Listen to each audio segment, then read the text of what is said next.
டேய் மூர்த்தி, இந்த வாரத்துக்குள்ள வாங்கின கடனை வட்டி அசலமா திருப்பி தரல, வீட்டோட சேர்த்து உன்னைய கொளுத்திடுவேன்.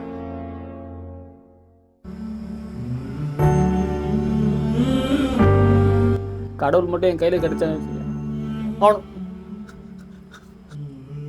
என்னடா பண்ண? சுற்றி சுற்றி கடன்.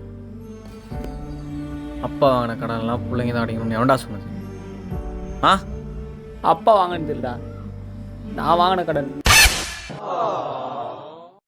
அப்பா வாங்கின கடன்லாம் நான் அடைச்சிட்டேன்டா. நான் வாங்கின கடன் என்னையே அடிக்க சொல்கிறாங்க. எனக்கு இன்னும் கல்யாணமே ஆகலை. எனக்கு ஒரு புள்ள பிறந்து அவன் படித்து வளர்ந்து வேலைக்கு போய் அவன்கிட்ட வந்து கேட்க வேண்டியதானே இதெல்லாம். என் புள்ள வந்து அடிப்பாண்டு தானே நான் ஊர் சுற்றி கடன் வாங்கி வச்சுக்கிறேன். எல்லாரும் ஏங்கிட்டே மச்சான் ஒரு 10,000 மட்டும் கடனாக கூடுறா.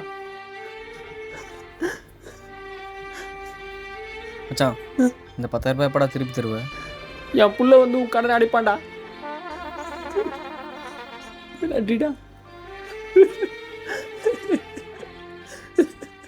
10 years later.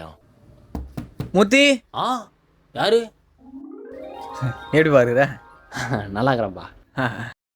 உன் பையனை பார்த்துட்டு போகலான்னு வந்தேன். மூர்த்தி, உன் பையனை பார்த்துட்டு 10,000 ரூபாய் வாங்கி பழம் வந்தேன். அதுக்கு இதுப்பா வீடு பத்திரத்தெல்லாம் கொடுக்குறா? அது படிச்சு பாருப்பா. இன்ஃபெர்டிலிட்டி என்னப்பா சொல்கிறா? எனக்கு புள்ளையே பிறக்காதப்பா.